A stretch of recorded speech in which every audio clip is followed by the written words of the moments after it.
Welcome back to our channel, Truth Seekers. Let's talk about regaining freedom from the foods that were keeping us and so many other people stuck. Yeah, today we got a good topic for you, a good video. It is 5 things we quit when going raw vegan and things we swapped them with. My name's Sean, and here at the Raw Vegan Revival, I'm a juice fast coach, a raw food nutrition coach, and an expert in tattoo health and longevity. And my name's Kat, and I am also a raw food nutrition coach, as well as a somatic embodiment coach and an expert in tattoo health and longevity. If any of this message resonates with you guys today, stick around to the end of the video to hear our offer on the Raw Health Collective, our private community, because going raw vegan is a big change in a world that doesn't really have a lot of raw vegans. Support and a community can really help, and we offer that. And while you're at it, make sure you grab our free Raw Vegan Transition Bundle, the Raw Truth. And that's going to include a 6-page ebook as well as a 7-day raw vegan meal plan. It's a perfect thing to get you started, and it's free. So click the link. All right, so we'll get right into it. Number 1, the first thing we quit when going raw vegan was animal products. I mean, quitting animal products is vegan, right? So that was the first step. And I feel like raw vegan is just a step above vegan, because now that I'm raw vegan, I see a lot of vegans suffering because they were like Kat and I were years ago.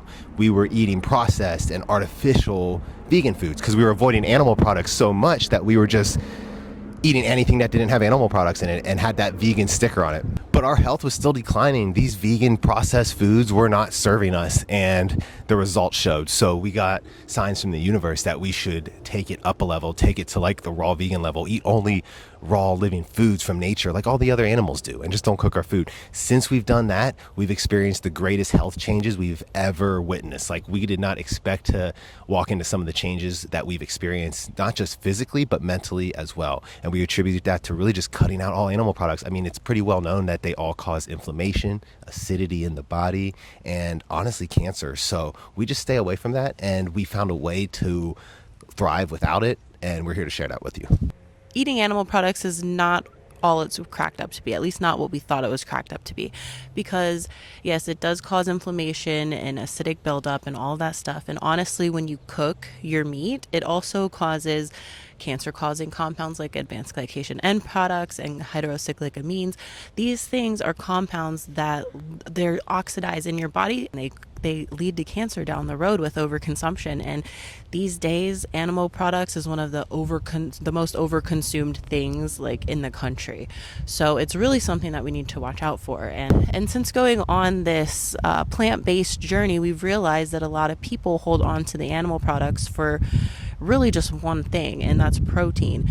And it's so funny because protein is such a big focus when you're in the omnivorous, like carnivore diets and stuff, when really it's not even the most optimal form of protein, because you really, all you need is a simple amino acid structures that then your body can turn into protein, because that's all your body needs is the building blocks of protein, because your body produces it itself. Just like the animals that people are trying to eat to get the protein from. When the animals eat the plants and convert that into protein, and then you go and eat that protein and all of the other like nutrients that you think are in it are not as bioavailable, and they're not as in as much abundance as you could get them if you ate them from like a raw source. So that's why we choose to eat raw plant foods, because guess what? All raw plant foods have some levels of amino acids in them.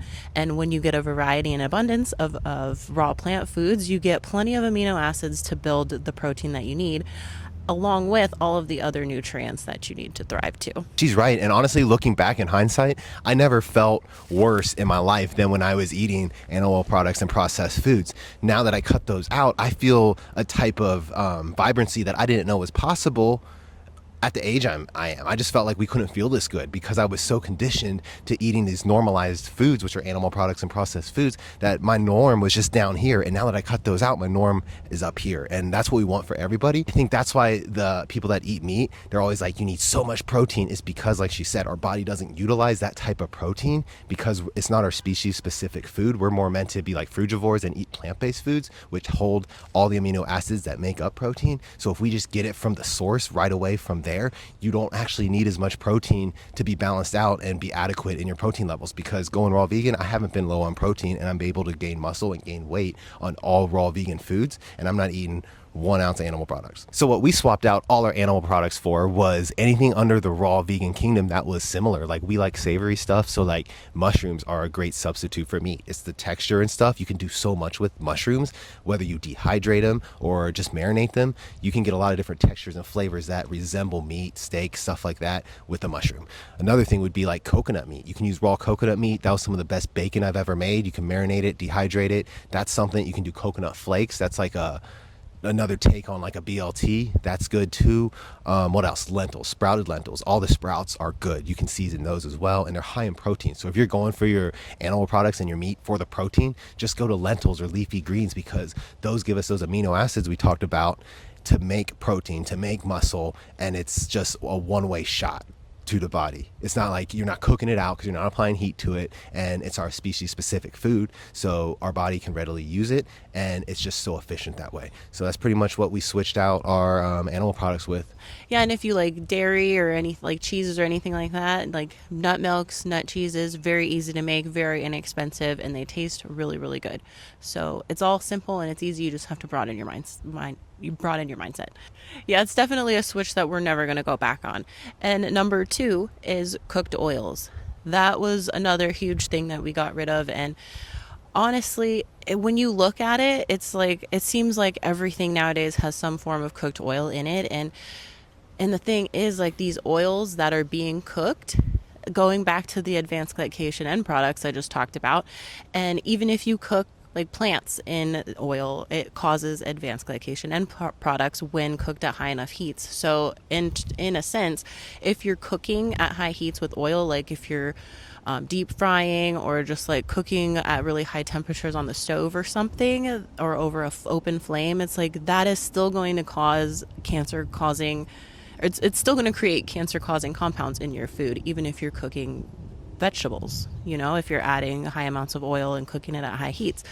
And not to mention, it's just they're highly inflammatory and they cause oxidative stress in your body, and they damage your gut lining when you consume too many cooked and processed oils. So then they damage your gut lining. And so when you consume too much processed cooked oils, then, it puts extra stress on your gut. It can cause leaky gut, and that's going to cause that inflammation to go throughout your entire body and cause who knows what else. So yeah, it's just not worth it to eat cooked oils for us. Yeah, she's right. All these oils are inflammatory, and you can look at it this way. There's like 3 main types of fats in oils, and it's omega-3s, omega-6s, or 9s. And most people are higher in the ratio of 6 to 9s than they are of 3s. 6 to 9s all cause inflammation. They aren't all bad, but they cause inflammation. And a lot of these oils will raise the 6 to 9 ratios in our body. And in doing that, we're going to have an inflamed body. And an inflamed body is going to lead to just disalignment and disease down the line. So we want harmony, we want balance, even when it comes to the oils, and we can get that by introducing more omega-3 oils. And the only oil that is higher in omega-3s than 6s or 9s to help us bring the ratio up are flaxseed oil, cold pressed flaxseed oil. Nothing on the shelf. It has to be in the refrigerated aisle, and it's in an opaque bottle because sunlight actually degrades it. So you also got to make sure you don't apply it to heat or anything, and that's why it's in that bottle, and that's why it's refrigerated. So we use that. You can also use chia seed oil or seaweed oil. Those are also high in omega-3s, but it's really just cheaper and more readily available to get the flaxseed oil at like Whole Foods or something. We swapped all the cooked oils and olive oils and the grapeseed oils and avocado oils. We switched all those with just high omega-3 flaxseed oils to help bring our ratio back up. And we've noticed a decrease in inflammation, a decrease in pain, aches, all those things you get and you attribute to like growing older. Those things have reversed, and we've become more flexible. Really just more energy, but that's with the raw food. The oil really helps you become more flexible, and your brain works like sharper. You get more clarity, you get more focus, because the omega-3s are great for the brain, and we need these fats. As a raw vegan, you need a variety of nutrient dense foods, and we choose to get most of our fats from omega-3 sources. So number 3 is sugar and caffeine, and we're going to say processed sugar and just processed sugar and caffeine. That is number 3. And honestly, it's like we put these together because they're both very stimulant. They both have a very stimulating effect on the body, and they were something that we were into very heavily. And honestly, I feel like they just go together so well, especially cutting them out, because the sugar crashes and the caffeine crashes, it's like they're like nothing else. It's like you eat these things because for one, you're addicted to them, and for two, you're looking to get some kind of like energy boost or something from them, and it never lasts long, and you crash and you're always more tired than you were before you ate or drank the thing. So yeah, cutting those out were huge for us, and it actually made our energy a million times better. We used to be ones who would drink coffee all day, every day, starting from the morning to night, basically. And then we would eat sugar in between and like end our day with huge amounts of sugar. And it's just, that stuff breaks down your body so quickly, and not to mention it causes anxiety and even depression in some cases because of the dopamine spike that goes on all the time. It wears out your dopamine receptors, and it makes it really hard for you to just like stay in a consistent, happy, like stress-free state, because you're always searching for that next kind of high, you know? Yeah, so as you probably heard us talk about, we suffered from like hella anxiety before going raw vegan. Like anxiety all the time was part of my identity. I thought I would just live with it, and I think quitting caffeine is part of the reason I don't have anxiety anymore. Of course, it's all the raw living enzymes and nutrients in the food, but I think the caffeine is really giving me anxiety. I know this because when you ingest caffeine, it's kind of like a drug, and it like sets off the flight or fight response in the body, and it builds up over time. There's actually adrenaline release and cortisol, and this isn't good for us. So we go on like this, and it's so normalized to just drink caffeine and go. We used to do it, but then you get these like breakdowns and crashes like Kat was talking about, and that's so not worth it. And I don't think people want to experience that. We just get used to it because we think we're supposed to drink caffeine for energy when we're actually not deficient in that at all. We don't need it, and we're here to tell you that you really don't if you get the nutrients from our food, because most people aren't fatigued or tired because they're lacking processed sugar or caffeine. They're just lacking nutrients. So if you get your gut working right and get all the gunk out, and then you actually eat a lot of raw living foods and get the nutrients that your body wants and needs, you're going to feel greater than you ever have in your life, and you're going to have more energy than you ever had, and you're not going to want the sugary things because they're going to just taste artificial, fake, and really just nasty. It like makes your mouth feel nasty and stuff. So we're glad we're off it, and we switched it with things like juice, like cold pressed juices. We switched it with smoothies. Those things are sweet. They give you energy. It has everything we need to get what we want out of caffeine and sugar, but get it in a healthier way. So juices and smoothies and really just fresh fruit is where we get a lot of our energy and the sweetness that we used to chase with, energy drinks and coffee and stuff. Yeah, swapping out caffeine and sugar for all of those things, it really helped boost our energies, and that's because it goes down to a cellular level. When you're loading up on sugar and caffeine, is your cells are literally getting starved of what they need to produce energy for you. And so when you feed it things like whole fresh fruits and fresh raw fruits and vegetables, nuts and seeds, that kind of stuff is going to supercharge your cells, and they'll be able to create more energy, more sustained energy for you throughout the day. So that's why we love raw food so much, because it gives you so much energy. If you like what you're watching so far, make sure you like and subscribe so you can see more videos like this, and also follow us on our other social medias, TikTok and Instagram, at the Raw Vegan Revival. So number 4, the fourth thing we quit when going raw vegan is processed foods. And that's a big one, because when we were eating just vegan, and I was like pescatarian, but we were eating a lot of processed foods. Like I said, we were avoiding animal products and pretty much grabbing anything that said vegan or plant-based on it. And we come to find out not all of this stuff was the best for us, because a lot of it is, 1, cooked, so the nutrients are depleted. 2, they're like artificial ingredients, stuff we don't even need, that we're not deficient in.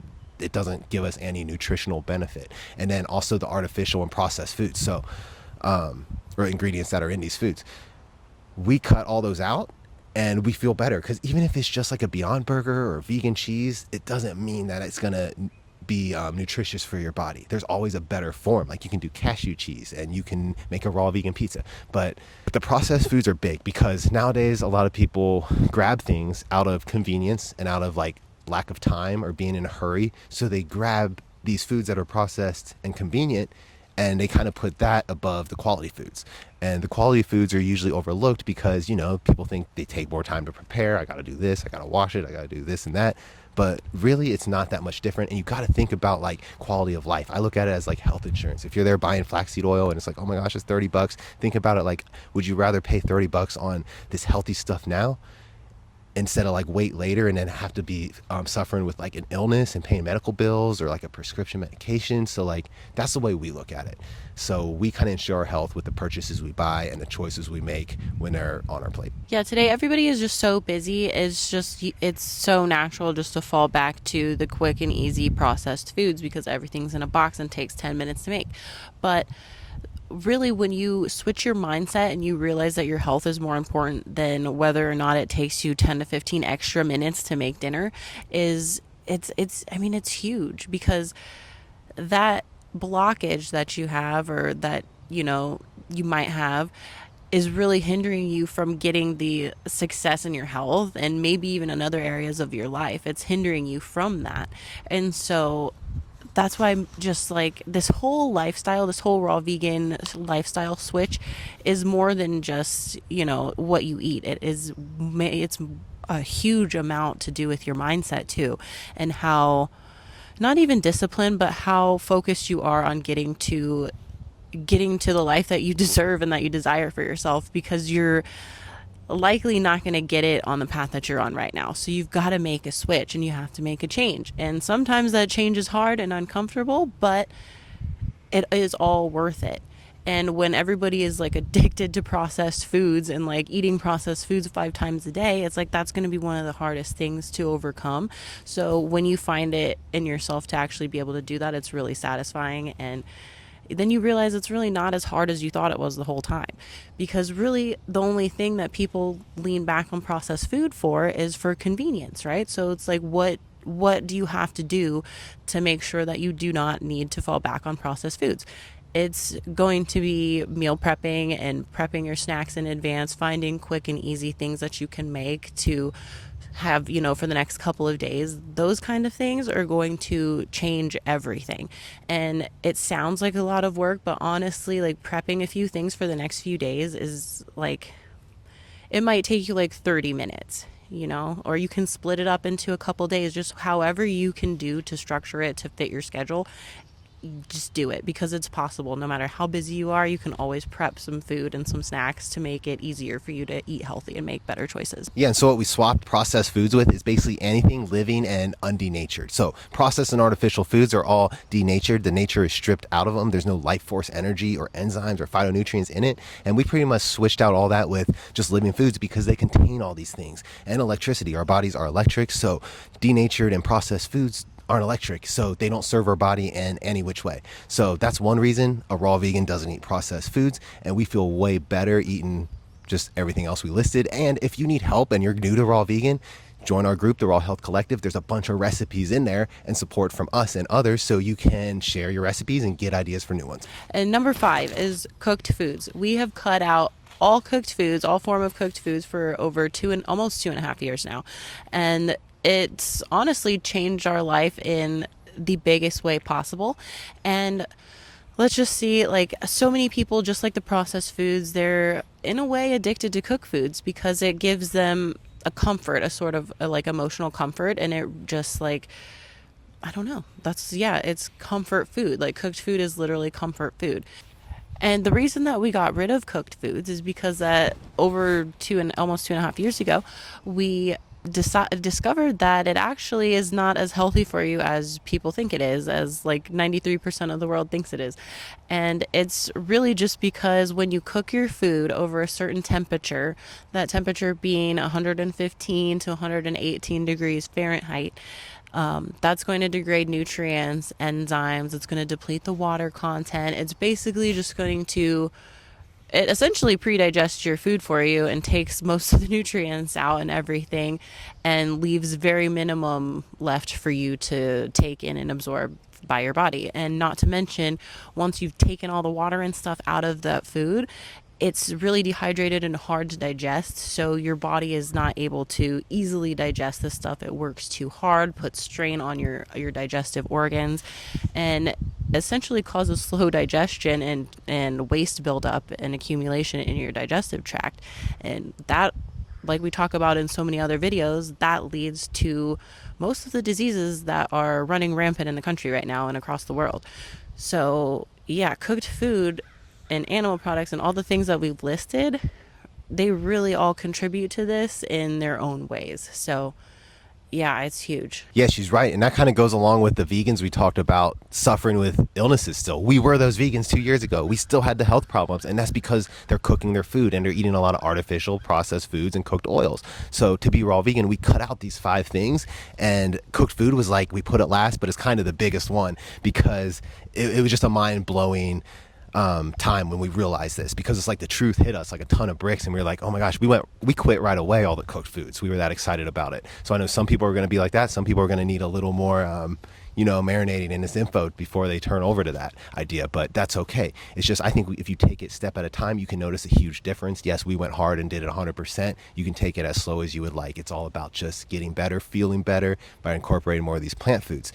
Yeah, and it goes with that longevity. Who wants to like have poor health in their old age? Like, no one really does. And if you look at research and studies of people that are doing the raw vegan plant-based lifestyle for a long time, these people look good for their age. And who doesn't look good for their age? Anybody that's eating standard American food, and that's basically the fiberless food, the dehydrated food, because we're cooking it, and also the animal products. All these things make our body work hard, like Kat explained. And when our body uses its energy to digest these foods we're not meant to eat, we age. It just ages us because we're expending all that energy. And if you eat the raw living foods with the enzymes, our bodies don't have to work as hard. And when they don't work as hard, you age gracefully. You look better into your old age and you feel better like instantly. And you have vibrancy, you have energy, and it's basically what everybody wants. They just don't want to do the hard thing. But we're here to kind of help you do the hard thing and guide you and get you to that next level where you want to thrive.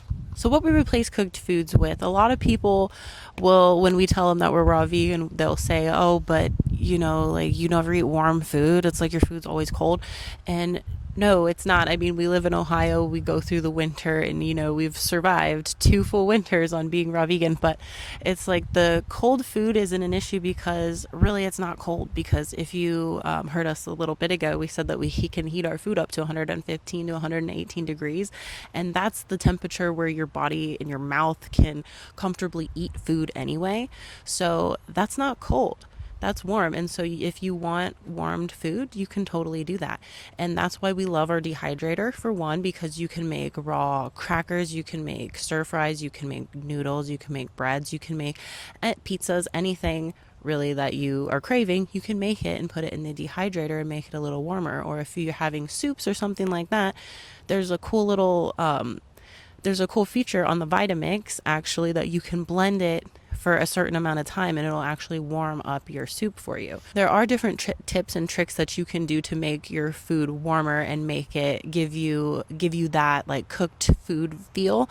And we even freeze our veggies sometimes before we put it in the dehydrator. It gives it more of like a cooked, softer texture. So there's a lot of tricks out there that you can use. And yeah, we have not really sacrificed anything that we used to eat that we've craved being raw vegan. We've made it raw, and that's just how easy it is. It's very innovative, and it actually surprisingly doesn't take any more time than prepping or making normal food. So yeah, and it even turns out to be cheaper in some cases too. So it's just like a win all over. So quick summary on today's video, the 5 things we ditched when going raw vegan and what we substituted them with. So number 1 would be the animal products. We quit those right away. Number 2 would be like the cooked oils. Number 3 would be the processed foods. Number 4 would be the sugar and caffeine. I might have got those flipped, but either way. And then number 5 is just cooked foods in general. And that's like the biggest one, but we put it last because, I mean, it all connects to the other ones. And our life has changed tremendously since ditching these 5 things. So if you are someone who is looking to better your health, if you are a plant-based person looking for an upgrade, if you're a raw vegan and you don't really know what to do next or where to go, or you find yourself stuck on your journey, join our community, the Raw Health Collective, because in there we're in there every day giving one-on-one coaching, giving daily coachings, and not to mention there is so many healing protocols. There's different protocols that we have for you at your access at any time, as well as monthly challenges that you can go back and look at, journal prompts, and even recipes. There's over 100 recipes in the group right now, and the list just keeps going. So we go in there and try to give you everything we can and give you the help and the assistance and the support that you need to be successful on your plant-based raw vegan journey. And yeah, we would just love to have you. click the link below. Our membership is running 75% off right now, so I would just go ahead and click that before you miss out. Hope you guys enjoyed today's video. Make sure you like and subscribe and follow us on our other social medias, TikTok and Instagram at The Raw Vegan Revival. Stay happy, stay healthy, and stay healing. Peace. Bye.